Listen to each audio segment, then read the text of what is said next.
Chum TV Online, usisahau kusubscribe, kushare na kulike.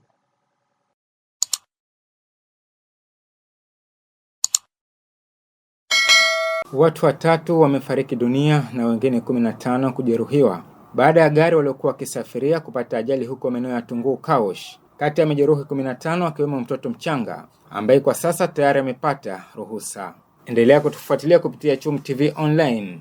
Mimi ni Said bin Ali. Jeruhi wote tuliopata ni 18.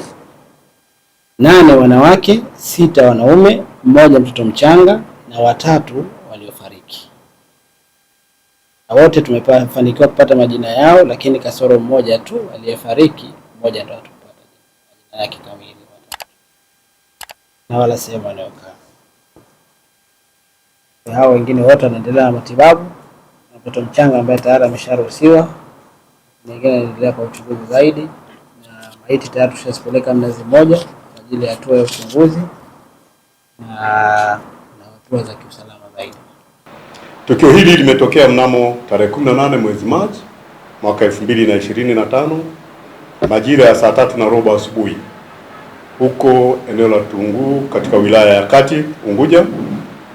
Gari namba ZD 732 NK aina ya Coaster ambalo linabeba abiria ruti namba 339 ambayo ilikuwa ikiendeshwa na mtu anayeitwa Mohamed Fak Jecha mwenye umri wa miaka 42, ni Mshirazi na mkazi wa Daraja Bovu, akitokea Kibele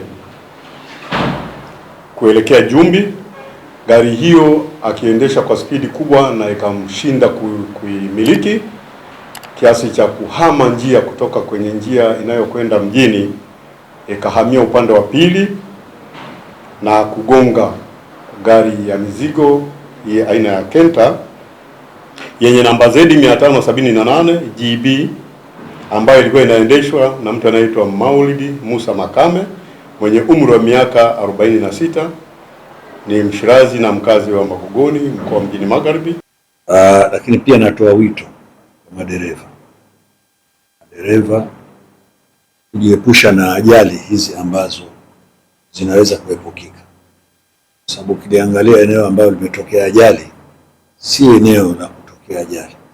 Barabara pana, barabara safi, njia 4, lakini kwa uzembe wa madereva wanaweza kutembea na kukimbizana, kuacha barabara na kuruka na kutokea ajali mbaya kama hii asubuhi. Kwa hiyo natoa wito kwa madereva waweze kutumia barabara vizuri. Kuna sababu yoyote ile ya kusema zitokea ajali kama hizi ambazo zinaweza kuepukika.